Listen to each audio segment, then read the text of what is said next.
Good evening, and welcome to what is probably going to be the last episode in this series for a little bit, simply because I can only pre-record and edit so many of these while I'm working on other stuff, especially with the sheer size of the video that I'm working on right now. I anticipate the next few months are going to be quite a crunch to get this thing finished. But for what it's worth, I'm extremely happy with the way that it's turning out so far, and I am so excited for when I can finally finish it and release it. So I don't know exactly when I'm going to be able to edit and upload this video, but I'm fairly confident in saying that this will be the last Conlang case study episode of 2022.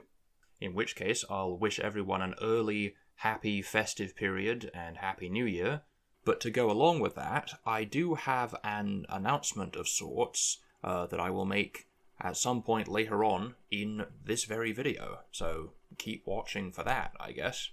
Also, just a heads up, my microphone has been kind of misbehaving a bit as of late, so there's a possibility that some of the audio for this episode might sound a bit weird in places. I'll see how it comes out in editing. So with that being said, thank you once again to all of the patrons. And let's get stuck in. So the first point of follow-up, I made a very minor change to our word for man. I just replaced the R in the stem with an L, just because I like the sound slightly better, and also because I'm mindful of the fact that this is one of those words that's fairly likely to be used pretty frequently in compounds, and potentially for agent nouns as well. And if we had an agent noun where it was something like the something or other man, and the word for man was oro, that to me is just a little bit too similar to the Romance OR ending for agentive nouns, so changing it to an L just differentiates it a little bit. Point number 2 is that I've just added another sound change, in which if there is a W following another labial consonant, specifically an M or a B, then the W will just drop out, or just assimilate straight into it. Just because I'm not a big fan of moi as a cluster, and as for the B in the following sound change, any W afterwards would become a V anyway, so we'd get abva, and I don't like that very much either. So I'm just going to say that the W just completely assimilates straight into them. Now, I'm still trying to decide whether or not that should result in gemination. Because on one hand, it does kind of make sense if the space that used to be occupied by two separate consonants, if the W is being dropped out, then the space that the W used to fill will be filled instead by an echo of the preceding consonant. So amwa becomes amma. That does make sense to me, but I don't think it's mandatory that that happens. And especially if we consider the B. With all of our other sound changes that we have, there is no situation in this language that you would ever get a geminate voiced stop, which kind of makes sense because I believe voiced stops are pretty rare as geminates in a lot of languages. But if we say this change geminates the B, then that means that the only consonant in this language that cannot be geminated is D, which just feels kind of oddly specific. Unless we say if the W is following an M, then it geminates the M, but if it's following a B, it doesn't result in gemination. I'll dwell on that a bit more, but I'll keep it just as it is for now. Okay, so with the work we did in the last episode, we now basically have all of the inflection for lexical verbs done. There's still going to be plenty of other affixes that these verbs can take, especially when it comes to derivational stuff that we'll get into later, but we now have a pretty solid idea of how our verbs are going to work, which is pretty cool. Now, the only real thing left to do with verbs is that, as I have said at several points previously, I would like there to be more forms for these auxiliaries. I would just like them to take a greater share of the grammatical inflection in this verb system. I have also said that I would like to minimize the occurrence of multiple auxiliary verbs chained together. Like if you say, I want to go to the shop, you would need the auxiliary verb and then two different lexical verbs. And that's fine from time to time, but I would like it if that wasn't especially common. Now, fortunately, both of these two things have the same solution, and that is to simply have things that would ordinarily be conveyed with auxiliary verbs simply be affixes on the one true auxiliary, the master auxiliary, the one auxiliary to rule them all. That's just stupid. As for how these other verb senses become incorporated into the auxiliary, I can immediately think of two pretty likely pathways. One is that just way back in the day, you had your verb stem, and then you had an auxiliary verb. Let's just say, for example, the verb want. And if that auxiliary just got suffixed in the typical fashion, then by the time of the modern era, the auxiliary is pretty much the only finite verb that appears in the language by this point, and it will preserve the remnants of this old verb for to want, which will by this point have become like an optative suffix or something. So that's how auxiliary verb constructions usually get grammaticalized, but an alternative option would be to say we have a verb, and then before the verb, we take want and put it in the form of a converb to turn it into an adverb. So it is now modifying the meaning of the main verb. So the top one is like, I want to go, and the bottom one is like, I go wantingly. And that would mean that want in converb form would ultimately just sort of shorten up and become an optative prefix. So there are ways to generate both prefixes and suffixes, and I expect the semantics of the verbs that are becoming auxiliaries will go some way into determining which one of these pathways is more likely. So I suppose now's as good a time as any to show you that I have been fiddling around with some potential forms off air, because I try to record as much as my thought process while I'm doing this as possible, but I don't want to just waste precious recording time just fiddling around with different forms for things. I think you've kind of seen how that works by this point. So after messing around with some different forms, I eventually got these two potential forms for auxiliaries that could become later inflection. And I mainly just settled on these just because I like the sound that they produced. Because I really like that RH cluster in there. Nairhe is just a very nice word. And as I've said, I am really liking these obstruent plus V clusters that we're getting. So Nayatvi is also very nice. But with both of these, I ran into something that I'm not 100% sure how to handle. Because if we look at this first one, for forms 1 and 2 of the auxiliary, which just comes from the old akya form, we consistently get an irhe ending, or irhi if there's front vowels in the stem. Because the stress is on the last vowel in akya, because this auxiliary, rahyu, is 2 syllables, neither of which are closed. Therefore stress falls on the antepenult, therefore the vowel is lost between the r and the ch, so we get irhe. But then, with these forms 3 and 4, that come from this root han doesn't end with a vowel, which means the n and the r would just be in contact with each other, which would prohibit the vowel being lost between the r and the ch. So going through our sound changes, we'd ultimately end up with nanrach. Now, from a phonesthetic standpoint, I quite like that. There's just something that feels a little bit strange about having the same affix, the irhe in one form and the rach in the other form. Of course, I can't really think what the alternative to that would be, unless we just say that analogy kicks in, and one of these two is just seen as the default ending that the auxiliary takes in all forms, or if we mess with the stress a little bit, or maybe say that in forms 3 and 4 there was like an epenthetic vowel, or I suppose we could just go as far as changing the form of the original verb. If we just added a vowel in the beginning of that, then that fixes everything.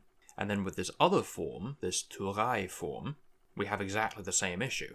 Because in forms 1 and 2 that end with a vowel in the stem, we consistently get this atfi ending. Whereas in forms 3 and 4, the final n will form a cluster with the t, and then after that voiced velar fricative disappears, we're left with 2 vowels in a row. Now, in our sound changes as written, when we have an unstressed oo next to another vowel, the oo will become a w. And then, way later on, if that w was following an obstruent, which it is in this case, then the w will turn into a v. So if we stuck with that, we would get the final form nantvi. But the thing is, that once again brings up this issue that we kind of touched on before at some point, where if we went by that logic, that would mean that everywhere else in this language, the maximum syllable would be CVC. You can only have a maximum of 2 consonants clustering with each other, except for V, which would be the only consonant that can form a cluster with multiple other consonants. And to me, number one, I'm just not a fan of that phonesthetically, but it also just seems to kind of go against the tendencies seen in the rest of the language. It just seems kind of weird to do that. So that being the case, I think I'm going to amend our sound change and say that glides were never allowed to appear next to consonant clusters, which I think we can get away with. Like, there are situations in English where there are unstressed E's and U's that really could have become glides, but just haven't. Of course, I can't immediately think of any examples, but I know they exist. I don't know why this example in particular is coming to mind, but there's a place in France called Blois, and that cluster is obviously not one that English is comfortable with. You can't have a word beginning in BLW. So when I hear English speakers try and approximate the name, they often say Blois, like they turn it into 2 separate syllables and turn the glide into a full vowel to compensate. So yeah, I'm content in saying that, I think. And in that case, the U would never become a glide, and then over time, the UI ending would just get reduced down to a single vowel. In this particular example, I kind of arbitrarily went with an just because I could see that UI becoming like an E and ultimately an E, which would eventually be made by backness harmony. And I also, just for a bit of flavor, decided that the T next to the N would at some point just voice. So that means that in form 1 and 2, the suffix would be atfi, and in forms 3 and 4, it would just be d, except, of course, for the forms that were suppletive, because this other stem that's giving rise to these forms still ends in a vowel. So the question is, how strange is all of that, to have these notably different endings? I don't think it's that crazy. I mean, this auxiliary is likely to be extremely irregular anyway, because it's one of, if not the most common verb in the language, and commonness is like the biggest correlate with irregularity. So I'm fine with it in principle, but if anyone has seen something like this in a natlang, or just knows more about phonology than me and can see some reason why this makes no sense and wouldn't work, please do let me know. So if we go with those for now, that means we have 2 potential forms for suffixes, and potentially we could even combine them, if their meanings could conceivably overlap and weren't mutually exclusive. So what do we want them to mean then? So one idea that I quite like is that there used to be some older way of encoding the future that was then replaced by the auxiliary that gave rise to forms 3 and 4. And it is very common for old futures to become subjunctives, or irrealis, or sometimes potential moods as well.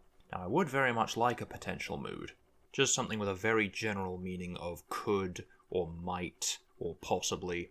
So could we say then that the potential came from an old future, and if so, could we maybe get some other, more sort of subjunctive-y meanings out of it in certain situations? Because the alternative way I can think of to get a potential mood is just to have some sort of adverbial construction, maybe using this converb thing of having a word that means to be possible, or something along those lines that just becomes a prefix. But I think I like the future idea better. I'm going to go ahead and pencil that in as the irche/rach form, which means that would have been the old form for the future back in the proto-lang. And as for the atfi ending, my immediate impulse is to make that the obligative, or necessative, or whatever you want to call it. Something that means must, or need to, or have to. Just because I can very easily see that coming from an auxiliary verb construction with a verb that means something like to need. So if we run with that, that would mean, I think, that these endings would not be mutually exclusive, and you could use both of them on the same stem. Because if the obligative is just the suffixed verb to need, then in the proto-lang, that verb to need could have taken the old future marker. So in the modern lang, you could stack the suffixes to get tvirhu, or dirhu, I guess. Unless we did it the other way around, if we just switched the forms. Does that sound better?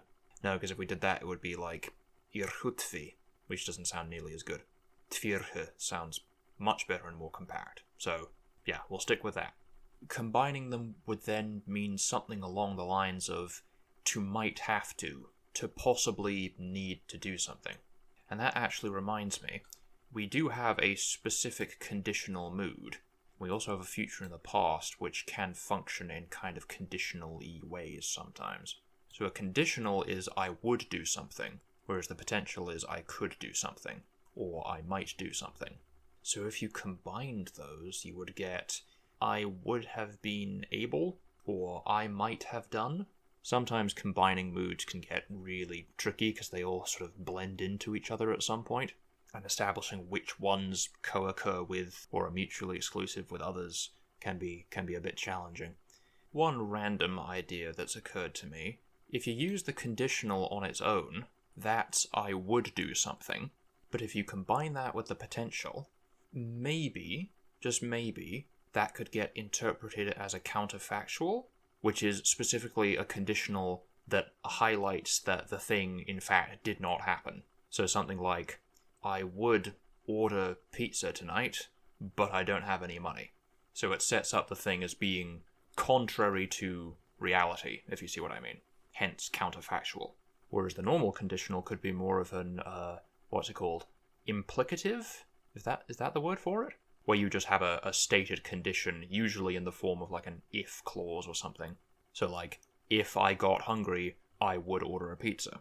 Because my rationale is that using the potential would just sort of set it up as being more of a possibility, but not actually happening. And while I'm at it, just another idea. A fun thing from Italian, assuming I'm even remembering this correctly, but I'm pretty sure in Italian, the way that you get across the concept of should is you take the word deve, which means to need to, and you conjugate it in the conditional to get, I think it's dovrebbero is the word, and that's literally I would need, but that's just how you say I should. Just going to write that one down as a reminder. And then future in the past is like I was going to do something. And if you combine that with a potential, you would get I would possibly have done something, or I might have been going to do something. Now, saying that out loud, that does sound like a counterfactual. Well, it's an irresultative to be sure, or at least it could be used as an irresultative. So like the action was never completed. Maybe using the form on its own is kind of ambiguous as to whether or not the action was actually completed, but if you combine it with the potential, then it specifically means I was going to do something but never succeeded in doing it. Yeah, moods are hard. We can iron out the details with that later. For now, if we stick with those two as our suffixes, then the other ones can be prefixes. Although if we've got this potential thing here, I'm not sure we actually need a subjunctive, because subjunctives are slippery at the best of times, and we've already got lots of other shades of modal meaning with the stuff we already have. And subjunctives are so difficult to actually pin down. Like, the only real generalizable thing that you can say about subjunctives is that they are most often the forms that you see in dependent clauses, subordinate clauses, and also in generally things that are unreal in some way. Like, they're so broad. So I think if we did want any kind of subjunctive thing, that could probably overlap with the potential we already have, so I'll cross that one off. And a pejorative, maybe we could have some affix that means that the verb, wasn't done properly, or it was maybe a conative type thing, so like to try, something like that. I don't know, I don't think that's as necessary. I'll leave it there for now, but probably not. Now for the optative, that strikes me as one that we could definitely do with this second pathway here, using a prefix converb, because we just need a word like to want or to hope or something in the converb form. I hopefully do something. And I don't know if I want a proper vetitive or not, but I suppose if I did, we could just use a verb that means like to fear, which we do actually already have a verb for to fear, but we've already used that in comparative constructions. I don't know, for now we'll stick with the optative, because I'm pretty sure I do want one of those. So it would come from an old meaning of to hope, probably. or to wish, or desire, something along those lines. Now, if this is a prefixed converb, then we have to establish which converb it is. My first instinct is just to go with the imperfective converb, because that would just give us a meaning of, like, hopingly, in the manner of hoping, whereas in order to hope and having hoped just don't feel as appropriate.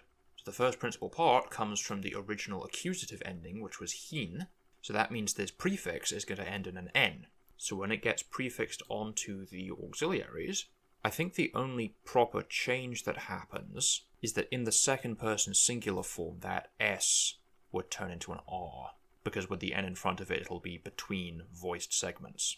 Oh, and also in the human singular, that V came from a W, and W only fortifies to V word initially and when following an obstruent, neither of which will be the case if a prefix ending in N is added in front of it. So all those V's would just turn into W's. I think I'm fine with both of those. And then I suppose we have to think about, does this prefix get affected by vowel harmony? Or is it just eclectic? I prefer if it was affected by vowel harmony, or we could just dodge the question entirely and make the main vowel of the prefix an I. So after several minutes of contemplating different possible forms, I think I quite like seen, because a lot of these forms already have A's in them. So if the prefix had a low vowel, that would also just become an A, and it would just get a little bit monotonous. But if it's an E or an then that would get us that stressed central vowel in a few places that I don't particularly like. So I think sin is just quite nice. So I am doing something would be sinnai. So for a protoform, so the U would be lost between the H's, and then both the H's would disappear, so we'd ultimately end up with sin.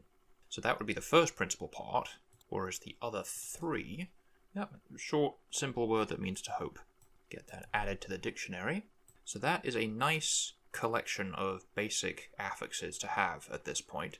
I imagine we'll find more opportunities as we go along to use either of these pathways to add more if need be, but for now I think I'm content with those, so I'm going to move on from those for now. But before we finish up, there is another very, very important thing that we must talk about. So I had mentioned several episodes back now that it seemed to me that we were nearing the point at which we could give this language a name. And I kind of went through some of my original ideas for its potential etymology and meaning, etc. But I haven't really talked about it very much since then, because I was mainly just sort of idly thinking about it off air. Because again, I don't want to bore you to tears just watching me just fiddle around with different consonants until I get a sound that I like. But after much self-deliberation, I think I have settled on a name that I like. And I wanted to give it some time to kind of settle. I just really wanted to mull over it and make sure that I liked it. So after about a month ruminating on this name, it's grown on me a lot, and I'm pretty certain I'm going to go with it. So, first of all, as you may recall, I had said when we first opened the discussion about naming the language that I quite liked the idea that the name would translate to our language. One, just because I think that in general is just kind of a fun etymology. Two, we've got these possessive classifiers, which I just think are a really cool, unique, interesting aspect of the language, and I'd like to get as much mileage out of those as possible. But also, and I can't remember if I actually brought this up last time or not, but this language does have a clusivity distinction. So that means there's two different words for our. So that means then that this language will technically have two names. One name that they use when talking to outsiders, so like our language but not your language, and another name that the speakers use specifically among themselves and when talking to other native speakers.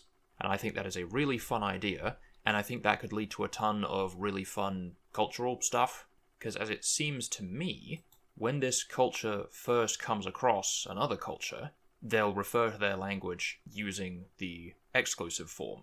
But the other culture won't know that. They'll just assume that the exclusive name is the only name for the language, so then they'll start using that. And if that gets adopted as the standard way to refer to this language, then all the other cultures would refer to this language using the exclusive name, whereas specifically among the speakers, they would have almost like a secret name for it. And then you'd have a bunch of stubborn, old guard traditionalists trying to police which name is used under which circumstances. So that sounds really fun. So the first question is, what possessive classifier do you use for languages? And as I had previously proposed, we could use a word that means to speak or to say, because that seems pretty straightforward. Our language is the language that we speak. But several commenters suggested, and I agree with them, that it might be just a more interesting idea to use a verb that means to know, because I can see that being a lot more sort of generalizable to other things besides just language and words. Things that you possess in an abstract or conceptual way. Well, all possession is conceptual, but you know what I mean. Feels a lot more applicable than just speak. That feels a bit too specific. Now, we do already have a word for to know in this language, but you'll recall it actually comes from an older word that means to see, which is just a very common pathway of if you see something, you understand it. So there must be an older word for to know that we could use instead. And in fact, I had said down here that the old word for to know now becomes a verb that means to be able to, which is also extremely common. And I'm actually going to add to that a sense of to be familiar with, or to be acquainted with, kind of like conoscere in Italian, but nope, not Italian, Spanish, there we go. In Italian it would be conoscere, but both of those mean the same thing, which is this sense of knowing something through familiarity, kind of. Whereas saber or sapere would be more along the lines of the English word to know. So we kind of get a similar dichotomy here, but with the added sense of being able to do something. But this same verb that means to be able to is also becoming our possessive classifier, so we need to figure out a form for it. And after playing around with different sounds a lot, I think I've settled on hua. So if we run that through the different principal parts, then for the first three principal parts, that's nice and straightforward. Kun, kur, and kus, nice and straightforward. But then the imperative showcases one of the reasons why I picked this particular form, because as I have said many times now, I really like the obstruent plus V clusters. So once that glottal stop disappears, that leaves an unstressed U next to the uvula. So that will become a W and then ultimately a V. So we get a QV cluster, sukva. That's a really nice, really good characteristic cluster. And then if we copy that verb and bring it over to the possessive classifiers and apply the subject prefixes, pretty much all of them are going to end up with that nice kva cluster. And in the first person plural exclusive, which is the one that we're going to be using for the language's sort of default name, that K will either just get skipped over or it'll blend in with the uvula. One way or another, it's just going to get lost. So the form we end up with is going to be takva, which is very, very nice.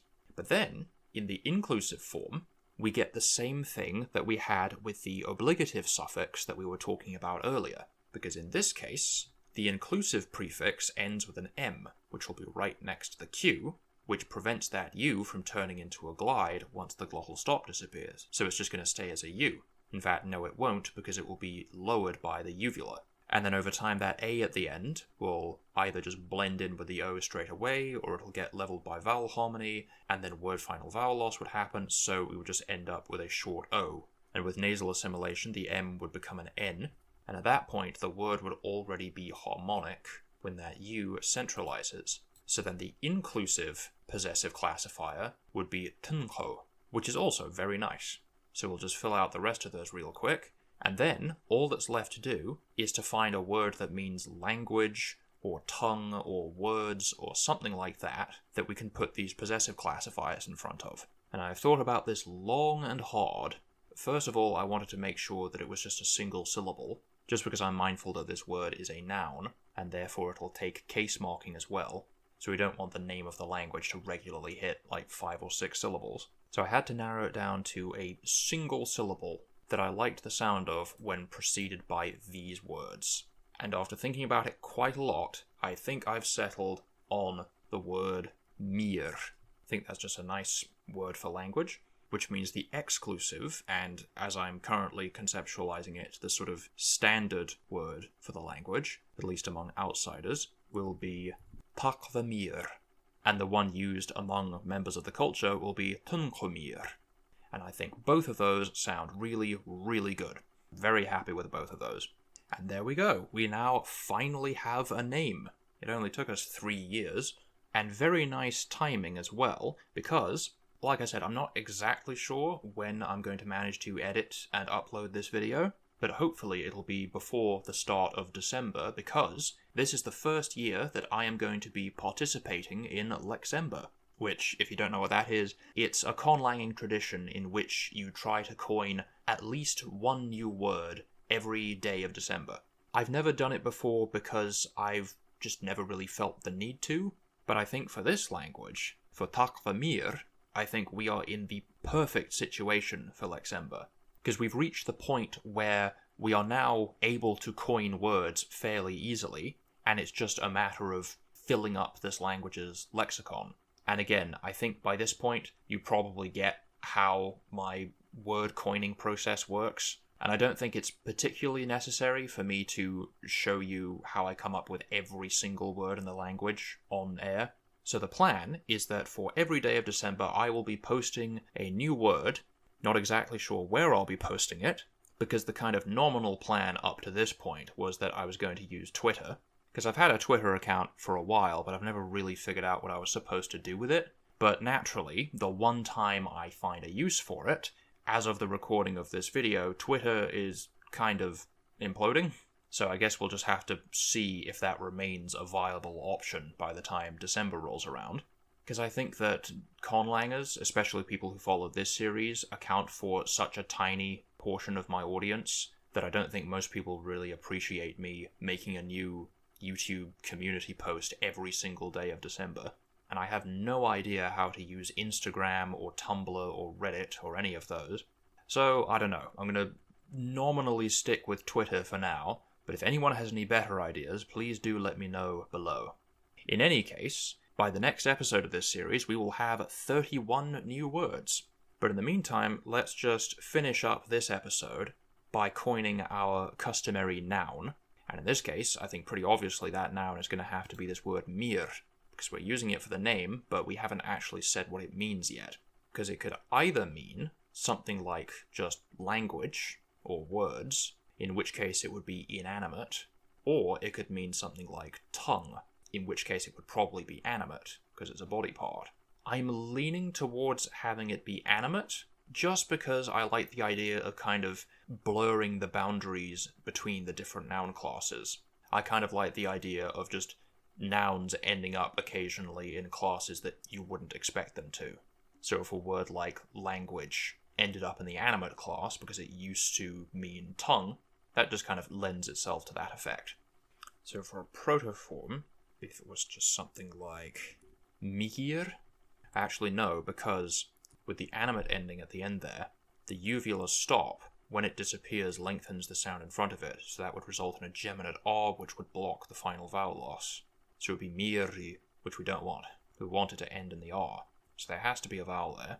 If the stem was migiri, then once the voiced uvular stop lowered the U and then disappeared, that would just combine into an which could then just get lost anyway. We already have a root that ends in an I for the animate, but that's fine, we can have another one. Okay, so those are the protoforms, and those, I think, would be the modern forms, following more or less the same patterns as the other animate nouns we have so far.